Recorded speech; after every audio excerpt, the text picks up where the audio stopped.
Hello everyone. आज की इस क्लास में सोशियोलॉजी के इम्पॉर्टेंट क्वेश्चंस के बारे में बात करने वाले हैं। ये प्रैक्टिस सेट 12 है। इससे पहले 11 क्लासेस हो चुकी हैं। प्लेलिस्ट में इनका फोल्डर बना दिया गया है। आपको इनसे जो इधर प्रैक्टिस सेट कराए गए हैं उनसे रिलेटेड वीडियोस एक जगह मिल जाएंगी। क्लास स्टार्ट हो इससे पहले आप सभी इस वीडियो को ज़्यादा से ज़्यादा लोगों के साथ शेयर ज़रूर कर दीजिए। अगर आप नेट जेआरएफ पीजीटी जीआईसी या फिर असिस्टेंट प्रोफेसर एग्ज़ाम की तैयारी कर रहे हैं सोशियोलॉजी से, तो इस चैनल के साथ जुड़कर आप यहां से अपनी स्टडी को कंप्लीट कर सकते हैं। प्लेलिस्ट में उन सभी वीडियोस के फोल्डर्स मिल जाएंगे, आप वहां से उन वीडियोस को देख सकते हैं। कुछ ही देर में क्लास स्टार्ट होने वाली है। आप सभी इस वीडियो को ज़्यादा से ज़्यादा लोगों के साथ शेयर ज़रूर कर दीजिए। एंड जितने भी आप में से पीजीटी के एग्ज़ाम की तैयारी कर रहे हैं वे सभी शाम को 5 बजे क्लास होती है, उसे ज्वाइन कर सकते हैं। ना केवल पीजीटी एग्ज़ाम बल्कि बिहार स्टेट एग्ज़ाम और बिहार जो पीजीटी एग्ज़ाम है उसके लिए भी क्लासेस आप कर सकते हैं।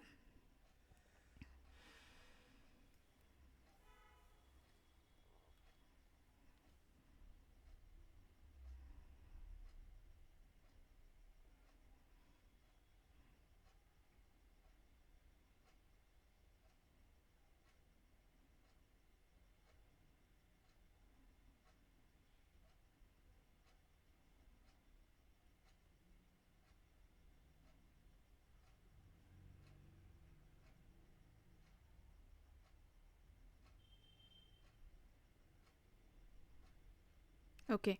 प्रश्न है, किसने कहा है कि दीर्घ परंपरा एक शहरी घटना है तथा लघु परंपरा का दीर्घ परंपरा में परिवर्तन ही नगरीकरण है? ऑप्शंस दिए गए हैं McKim Marriott, Milton Singer, Robert Redfield, S C. Dube. इनमें से किसका यह कहना है कि दीर्घ परंपरा एक शहरी घटना है और लघु परंपरा का दीर्घ परंपरा में परिवर्तन ही नगरीकरण कहलाता है? और यहाँ पर सही उत्तर क्या हो जाएगा? सही विकल्प यहाँ पर क्या है? Milton singer. ऑप्शन बी यहाँ पर राइट आंसर होगा।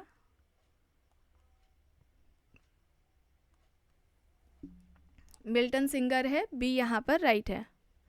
प्रश्न है, संस्था के उद्विकास को किस अमेरिकन समाजशास्त्री ने प्रकट किया है? Sumner, Tonnies, Ross, Ginsberg. संस्था के उद्विकास को इनमें से किस अमेरिकन समाजशास्त्री ने बताया है?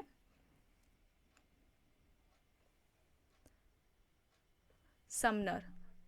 संस्था के विकास की जो अवधारणा है वो समनर ने दी हुई है और समनर की पुस्तक का नाम फोकवेज है।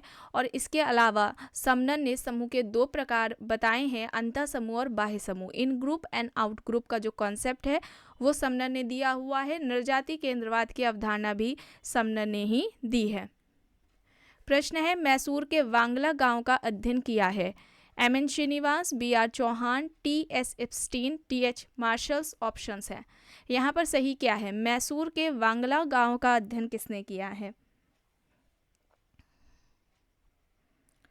और यहाँ पर राइट आंसर टी.एस. एप्स्टीन होगा। सी यहाँ पर राइट आंसर होगा। प्रश्न है, पुस्तक से संबंधित है, reproduction in education, society and culture. Options दिए गए हैं Raymond Firth, Peter Bourdieu, Durkheim, Lerner. Options हैं। और सोशियोलॉजी के इंपॉर्टेंट बुक्स कंप्लीट कराई जा चुकी हैं, सभी एग्जाम्स के लिए इंपॉर्टेंट हैं, इन्हें आप याद कर सकते हैं, बुक्स काफ़ी है। Reproduction in education, society and culture किसकी पुस्तक है? पीटर बोर्दियो की है, बी यहाँ पर राइट आंसर होगा। कास्ट, क्लास एंड पावर किसकी पुस्तक है? Andre Beteille, S C. Dube, Max Weber, C R. Mills. Option है caste, class and power. Important है, कई बार एग्जाम्स में ये पूछी गई है। आंद्रे बेते, आंद्रे बेते की बुक है ये, ए यहाँ पर राइट आंसर है। रीडिंग कैपिटल, रीडिंग कैपिटल किसकी है? Karl Marx, Wallerstein, Louis Althusser, Anthony Giddens. Reading capital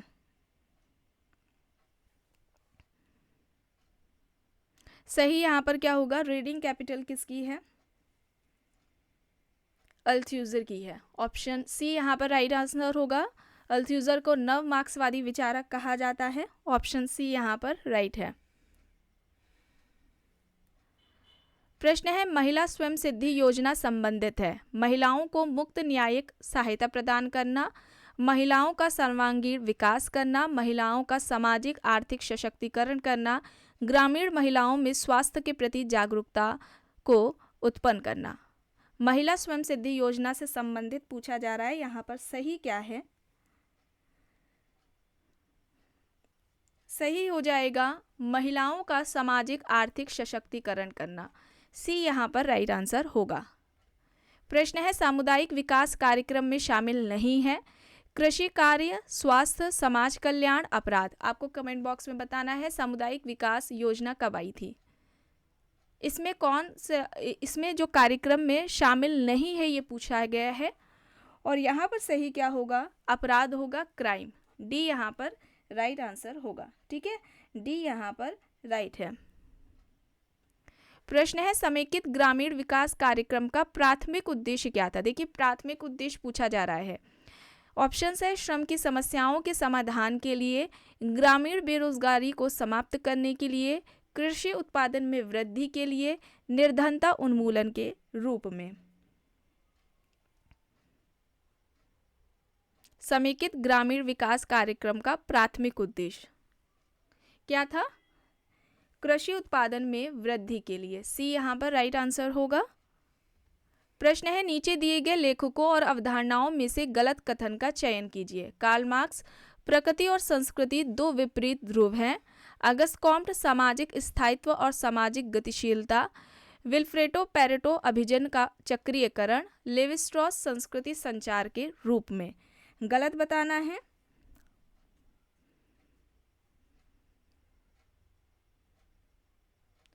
option A यहाँ पर राइट होगा। ठीक है, ए यहाँ पर राइट है। दफ्तरशाही व्यक्तित्व की अवधारणा किसने प्रस्तुत की? August Comte, Max Weber, Robert Kingberton, Karl Marx. Options है दफ्तरशाही व्यक्तित्व, यह अवधारणा किसकी है?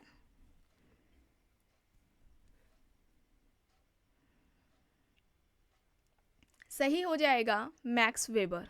ठीक है, मैक्स वेबर हो जाएगा। नौकरशाही की अवधारणा मैक्स वेबर ने दी थी और मैक्स वेबर ने समाजशास्त्र की जो विषय वस्तु बताई थी वो क्रिया को बताई थी। और क्रिया के अध्ययन के लिए उन्होंने दो तरह की पद्धतियों की बात की थी कि दो तरह की पद्धतियों का प्रयोग करके हम सामाजिक क्रिया का अध्ययन कर सकते हैं। ये दो कौन सी पद्धतियां हैं? एक तो है व्याख्यात्मक बोध या व्याख्यात्मक समझ और दूसरी है आदर्श प्रारूप। ठीक है, तो ऑप्शन बी यहाँ पर राइट है। प्रश्न है निम्न में से किसने सामाजिक जीवन को समझने के लिए सामाजिक क्रियाओं का 4 भागों में वर्गीकरण किया है? Durkheim, Parsons, max weber, Auguste Comte. Right answer क्या होगा?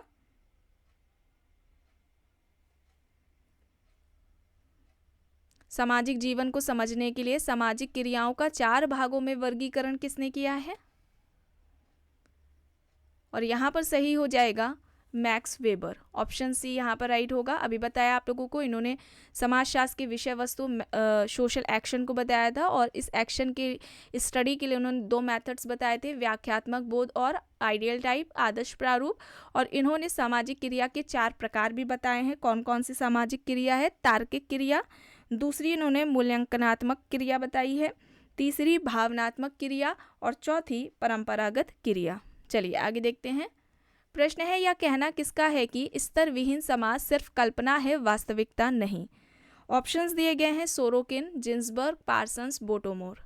इनमें से किसका कहना है कि स्तर विहीन समाज सिर्फ कल्पना है, वास्तविकता नहीं है?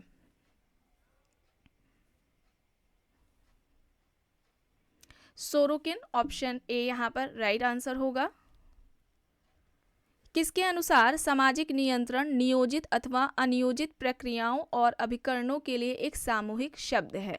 Gurvitch and Moore, Lapiere, Parsons, Brierly. Options हैं। इनमें से किसके अनुसार सामाजिक नियंत्रण नियोजित और अनियोजित प्रक्रियाओं और अभिकरणों के लिए एक सामूहिक शब्द है? सामाजिक नियंत्रण, इस टॉपिक को कंप्लीट कराया जा चुका है, इसका आपको प्लेलिस्ट में फोल्डर मिल जाएगा। सामाजिक नियंत्रण पर सबसे पहले अध्ययन व्यवस्थित तरीके से E.A. रॉस ने किया था अपनी पुस्तक सोशल कंट्रोल में, और ये सोशल कंट्रोल पुस्तक आती है 1901 में। ये भी याद रखिएगा, इस तरीके से प्रश्न पूछा जाता है। और यहाँ पर राइट आंसर ऑप्शन डी हो जाएगा। ठीक है, डी यहाँ पर राइट होगा।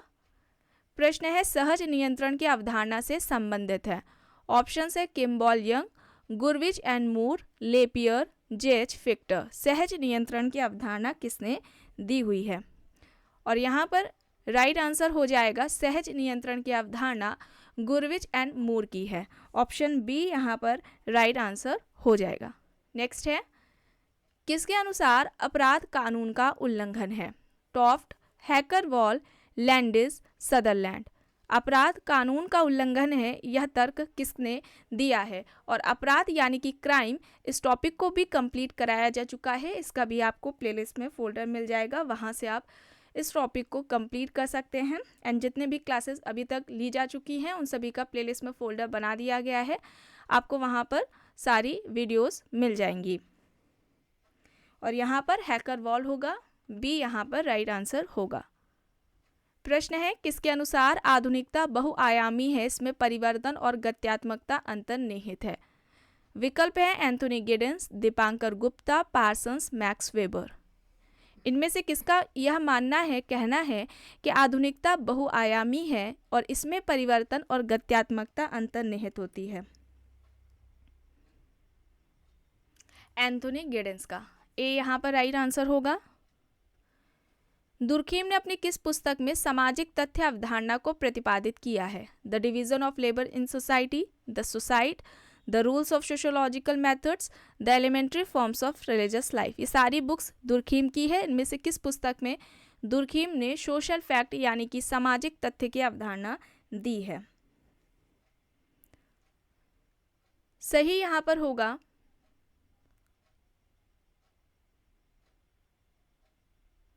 The rules of sociological methods. Option C यहाँ पर राइट आंसर हो जाएगा। समाज के उद्विकास की 3 अवस्थाओं का वर्गीकरण किया है? आदिम समाज, जंगली समाज और औद्योगिक समाज।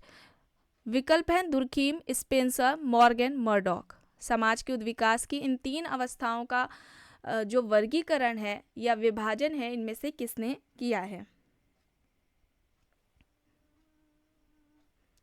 सही होगा यहाँ पर ऑप्शन बी, हर्बर्ट स्पेंसर। अब हर्बर्ट स्पेंसर से जुड़ी हुई कुछ बातें हैं इंपॉर्टेंट। स्पेंसर को सामाजिक डार्विनवादी कहा जाता है। दूसरी बात, इन्होंने सामाजिक उद्विकास का सिद्धांत दिया है। फिर इसके अलावा एक प्रश्न बनता है कि सबसे पहले सामाजिक संरचना अवधारणा का प्रयोग किसने किया है? तो हर्बर्ट स्पेंसर ने सामाजिक संरचना इस अवधारणा का सबसे पहले प्रयोग किया था और इन्होंने सामाजिक संरचना की तुलना मानवीय शरीर से की थी। इसके अलावा समाज के इन्होंने 2 प्रकार भी बताए हैं, शिकारी समाज या सैनिक समाज और दूसरा औद्योगिक समाज। इन सभी बातों को याद रखिएगा, एग्जाम्स में पूछी जाती हैं। प्रश्न है, द वेल्थ ऑफ नेशन पुस्तक है? Adam Smith, Durkheim, Spencer, AR Desai. The wealth of nation किसकी हो जाएगी ये पुस्तक? The wealth of nation Adam Smith की है, ए यहाँ पर राइट है। सांस्कृतिक पूंजी की अवधारणा किसने दी है? Ralph Linton, Ralph Turner, Peter Bourdieu, Levis Strauss. सांस्कृतिक पूंजी की अवधारणा, कल्चरल कैपिटल, ये कॉन्सेप्ट किसका है?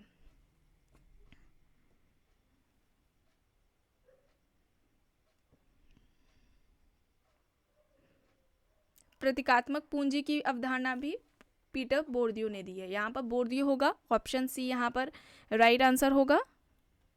मौखिक इतिहास विधि के माध्यम से हम किसका संकलन करते हैं? मानव घटनाओं के आंकड़े, जीवित लोगों के संस्मरण, इतिहासकारों के संस्मरण या फिर मानव शरीर के आंकड़े। ओरल हिस्ट्री की बात हो रही है। इस मेथड के जरिए हम इनमें से किसका संकलन करते हैं? जीवित लोगों के संस्मरण से संबंधित होगा, बी यहाँ पर राइट होगा। प्रश्न है, निम्न में से तथ्य संकलन का प्राथमिक स्रोत कौन सा है?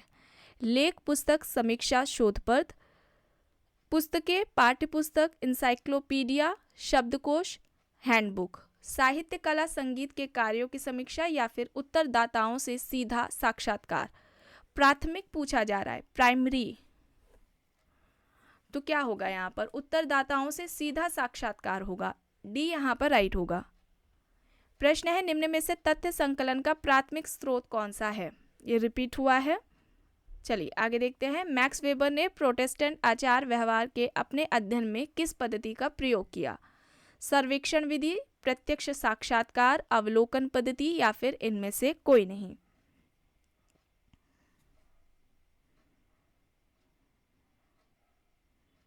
सर्वे मेथड होगा, सर्वेक्षण विधि ए यहाँ पर राइट होगा। Poverty a study of town life पुस्तक के लेखक हैं Charles Booth, B.S. Rowntree, John Howard Smith. पुस्तक किसकी है ये?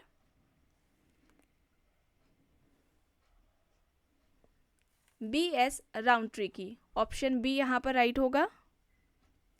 प्रश्न है किसके अनुसार वैयक्तिक अध्ययन विधि गुणात्मक विश्लेषण का एक रूप है जिसके द्वारा एक व्यक्ति, एक घटना या एक संस्था का अत्यधिक सतर्कता से सर्वज्ञ अध्ययन किया जाता है। ऑप्शंस है P.V. Young, Bijens and Bijens, Charles Booth या फिर इनमें से कोई नहीं। राइट आंसर यहाँ पर क्या होगा? बिजेंस एंड बिजेंस, बी यहाँ पर राइट आंसर होगा। प्रश्न है व्यवस्थित रूप में देखने की प्रक्रिया अवलोकन कहलाती है या कहना है। ऑप्शंस है वुल्फ, मोजर, P.V. यंग, लिंड। यहाँ पर राइट आंसर क्या होगा? व्यवस्थित रूप में देखने की प्रक्रिया को अवलोकन कहा है P.V. यंग ने। ऑप्शन यहाँ पर सी राइट आंसर होगा। सामाजिक परिवर्तन परस्पर निर्भरता पर आधारित संबंधों के संघर्ष का परिणाम है या तर्क है। ऑप्शंस है Lucy Mair, Kingsley Davis, Karl Marx, Hegel. सामाजिक परिवर्तन परस्पर निर्भरता पर आधारित संबंधों के संघर्ष का परिणाम है या तर्क इनमें से किसका है?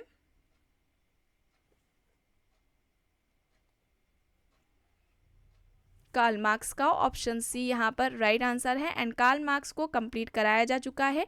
इनके जितने भी सिद्धांत हैं जैसे कि द्वंद्वात्मक भौतिकवाद का सिद्धांत, सामाजिक परिवर्तन से संबंधित वर्ग संघर्ष का सिद्धांत, स्वयं में वर्ग और स्वयं के लिए वर्ग की अवधारणा, मिथ्या चेतना की अवधारणा, और इसके अलावा संरचना के दो प्रकार, अधिसंरचना और अधोसंरचना, और साथ ही सरप्लस वैल्यू यानी कि अतिरिक्त मूल्य का सिद्धांत कंप्लीट कराया जा चुका है। इनसे संबंधित महत्वपूर्ण कथन पर भी क्लास ली जा चुकी है और जितने भी टाइप्स के क्वेश्चंस बनते हैं कार्ल मार्क्स से रिलेटेड उनको क्लास में कंप्लीट कराया गया है। आपको कार्ल मार्क्स के नाम से ही प्लेलिस्ट में फोल्डर मिल जाएगा और उस फोल्डर में सारी इनसे रिलेटेड क्लासेस आपको एक जगह पर मिल जाएंगी, तो इन्हें ज़रूर कंप्लीट कर लीजिएगा। चलिए लास्ट क्वेश्चन देखते हैं। द रिलीजन ऑफ इंडिया पुस्तक है Max Weber, Karl Marx, Tonnies, Durkheim. The religion of India किसकी हो जाएगी ये पुस्तक?